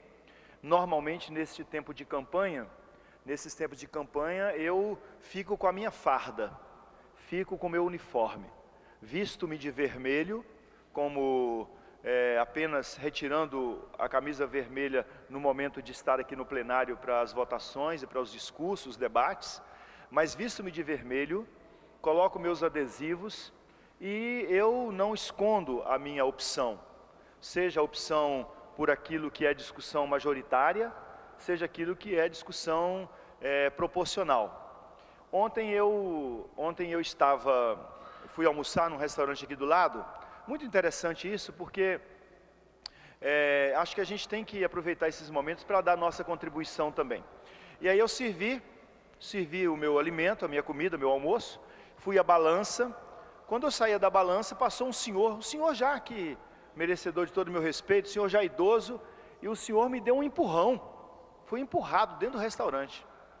Aí eu achei aquele estranho e não entendi muito bem. Depois que eu descobri é porque eu estava vestido de vermelho e cheio de adesivo. Mas aí também eu não perdi o salto. Voltei, toquei nas costas do senhor e disse para ele assim: o senhor queria falar comigo? Não queria falar com você não. E saiu depressa. Esse momento de intolerância, de raiva do outro, de não compreender que o outro pode ser diferente de mim, que o outro pode caminhar ao meu lado. Ontem nós estivemos aqui na Cinelândia, eu não sei calcular não, quantas pessoas tinham não, nem vou me atrever a dizer, mas a Cinelândia estava abarrotada de homens e mulheres, brotando de tudo quanto é lugar, vindo espontaneamente para a Cinelândia, sem a presença da candidata, a Cinelândia lotada de pessoas. Queria contar um outro exemplo, para a gente compreender que na Cinelândia ontem, durante o dia, tinha militantes do outro partido. E qual é o problema? Problema nenhum. A convivência pode se dar com harmonia, qual que é o problema? Não vejo problema. Cada um levanta a bandeira que quer, cada um se posiciona como quer. Não há impedimento para alguém hastear uma bandeira na qual acredita, se o outro está hasteando a outra bandeira na qual acredita. Quero contar um fato acontecido em Niterói. 3 rapazes militantes do meu partido estavam ali na zona sul de Niterói, estavam ali distribuindo o seu material. Aí chega um senhor com um cachorrinho e o senhor começa a discutir com eles, esbravejando, e os garotos simplesmente atravessam para o outro lado da rua. De repente aparecem 3 rapazes se dizendo filhos daquele senhor e agridem os 3 rapazes que estavam lá na praia de Caraí.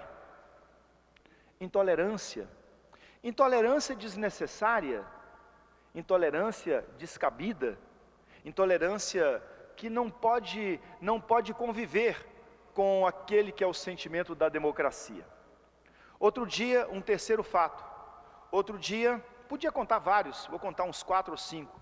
Outro dia, numa universidade muito conceituada do Rio de Janeiro, filha de um amigo meu, professor, caloura, portanto, começando a universidade, o papai comprou um carro para ela, e a menina estava lá no carrinho dela, adesivado. Um grupo de jovens aproximou-se do carro, 3 jovens de um lado, 3 do outro, balançando o carro, dizendo para ela: vamos virar o seu carro.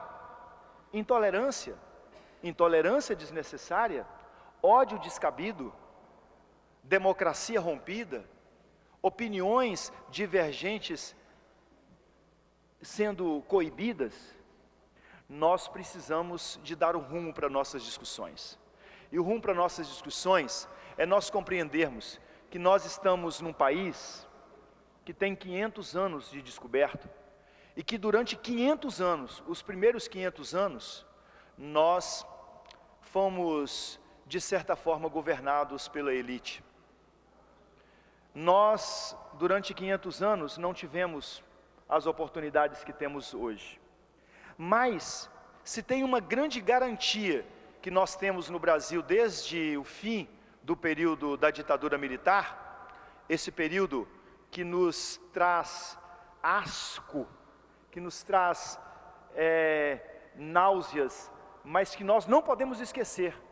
Não podemos esquecer do golpe de 64, não podemos esquecer da ditadura militar, desse período violento, covarde, insano, desumano da história brasileira. Não podemos nos esquecer disso, sabe por quê? Para isso, nós não permitimos que aconteça nunca mais. Mas desde o período final da ditadura militar, desde o processo de redemocratização, portanto, ali no meio da década de 80 até hoje, se tem um grande ganho que nós temos, é o ganho das liberdades. A liberdade de você conviver com o outro que pensa diferente de você. A liberdade de você conviver com outro que pode votar num partido diferente do seu. a liberdade de você conviver com outro que pensa diferente de você e que tem propostas diferentes das suas, que até nem tem propostas, como é o caso, nem proposta tem. Pode até copiar suas propostas, não tem problema, mas a pessoa tem o direito de se apresentar como tal. Tem o direito de se apresentar como tal. Nós precisamos rediscutir, e acho que o parlamento é um espaço importantíssimo para que isso aconteça, rediscutir os processos de construções políticas que nós fazemos, para que a sociedade cresça, para que a sociedade amadureça, para que a sociedade compreenda que a intolerância nos processos eleitorais é a intolerância que acaba penetrando os tecidos da sociedade, e a intolerância não nos leva a lugar nenhum. Um escritor português, falecido há pouco, José Saramago, dizia que existe uma palavra muito feia no vocabulário português, que a palavra mais feia do vocabulário português é a palavra intolerância. Intolerância. E ele dizia, a segunda palavra mais feia do vocabulário português, a segunda palavra mais feia é a palavra tolerância. Então a mais feia é intolerância e a segunda mais feia é tolerância. Sabe por quê? Saramago, do alto da sua capacidade literária, capacidade de compreender também a alma humana, que a literatura lhe permitiu, a Saramago dizia, compreendia, no meu entendimento, que nós seres humanos não nascemos para sermos intolerantes com ninguém, mas também não nascemos para tolerar o outro. Tolerar não basta, é preciso respeitar, é preciso compreender que o outro é portador de dignidade, que o outro carrega consigo dignidade, e se carrega consigo dignidade, nós precisamos ter a grandeza de compreender isso, e perceber que o outro não precisa ser espelho de mim, o outro não precisa refletir a minha imagem, o outro não precisa refletir aquilo que eu penso, o outro pode pensar diferente, o outro pode agir diferente, o outro pode ter posições diferentes, o outro pode pensar diferente, o outro pode agir diferente, e nem por isso o outro é merecedor do meu ódio, merecedor da minha raiva. O que se estabeleceu nas ruas do Brasil, fomentadas por pseudo-lideranças políticas, foi um ódio, uma raiva que não constrói sociedade, uma raiva e um ódio que não constrói a política brasileira, um ódio e uma raiva que destrói a democracia, que faz a república ficar capenga.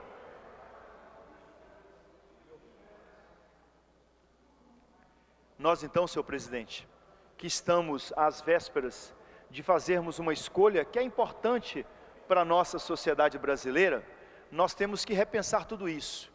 E como não daremos conta de repensar tudo isso até o próximo domingo, eu acho que fica para nós uma grande tarefa, a tarefa de nós, de modo particular, nós que estamos no parlamento, a tarefa de nós darmos a nossa contribuição à sociedade para a gente discutir política com P maiúsculo, para a gente discutir aquela política que só pode ser boa, só pode ter P maiúsculo se ela prestigiar, se ela vier ao encontro das necessidades de todos os brasileiros. Não é nem um pouco dos brasileiros, não é nem um grupo grande de brasileiros, não são nem muitos brasileiros, não são nem a maioria dos brasileiros, mas toda a sociedade brasileira. Esta é a tarefa que eu acho que sai das nossas urnas. Essa é a tarefa que sairá das nossas urnas, que sairá desse debate político que fizemos nos últimos 3 meses. Nós, que estivemos nas ruas, e eu orgulhosamente, vesti durante os últimos 3 meses a minha camisa vermelha e fui para as ruas dizer às pessoas das razões da minha fé, das razões da minha crença, chego a esse final de disputa, convencido de que mantive a postura, de que combati o bom combate, de que conversei com as pessoas, de que abracei adversários, de que na conversa com adversários soube respeitá-los, de que não impus nada a ninguém. Nós precisamos construir isso.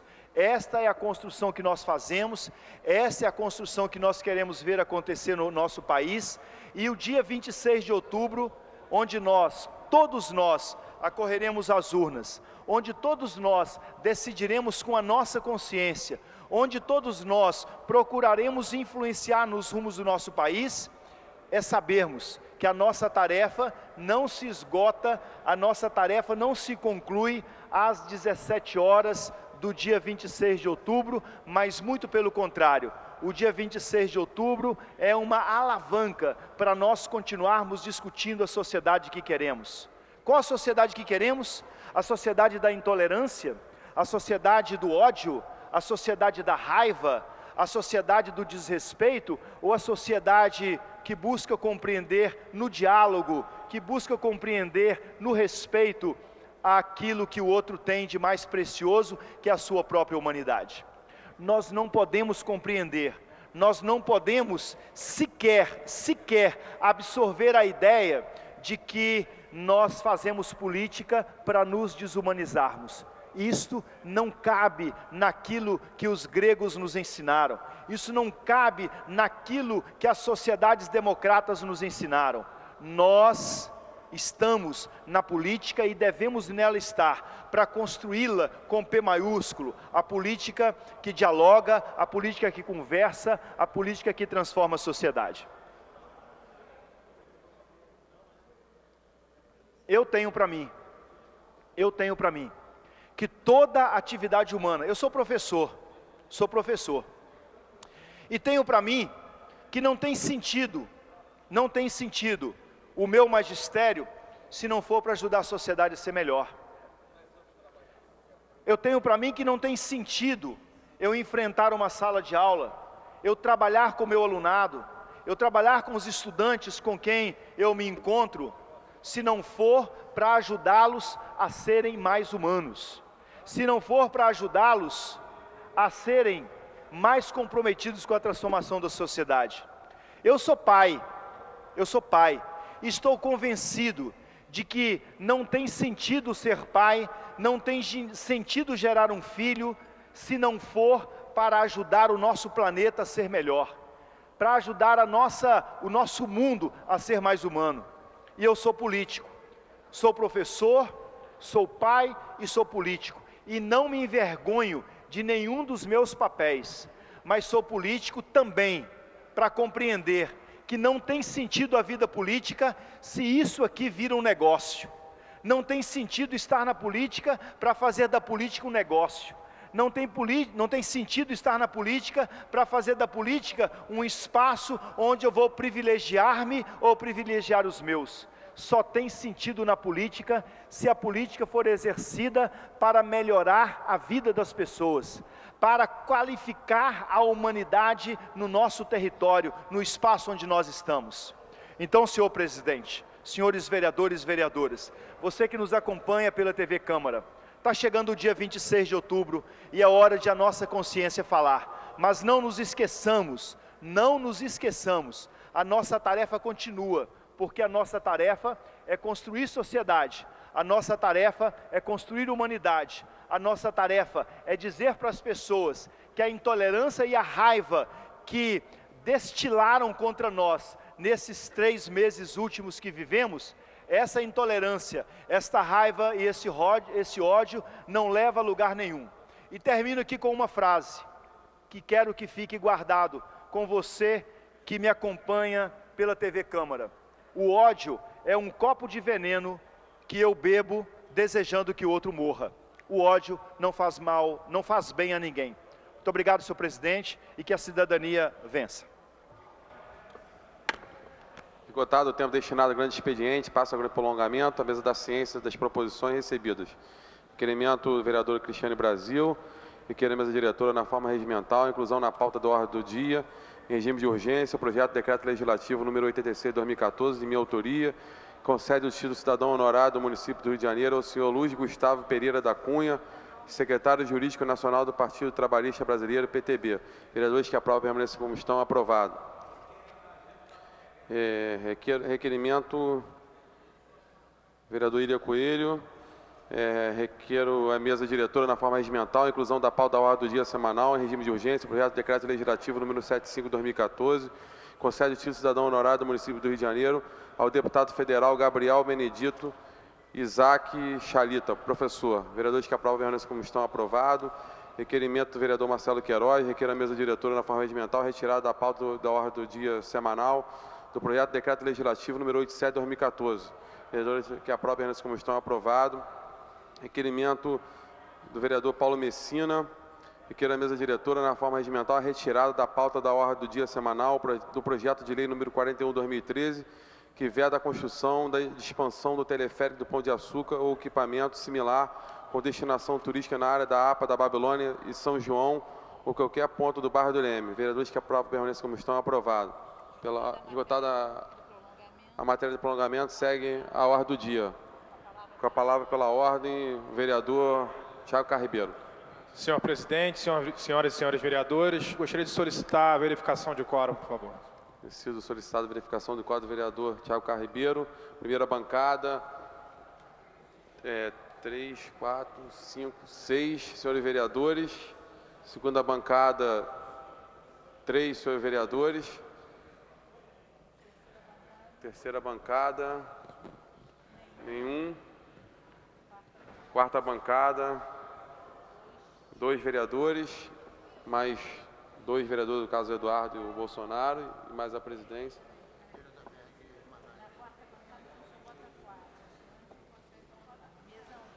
Mesa 1. E o Manaia, chegou agora. E a Tereza. Mais 2.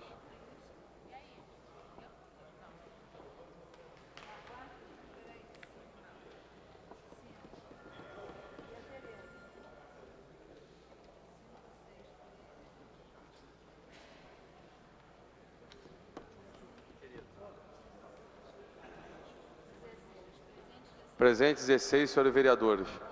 Não agora para dar continuidade aos trabalhos do dia de hoje. Antes de encerrar, a presidência convoca a sessão ordinária para terça-feira, às 14 horas. Antes, está encerrada a sessão.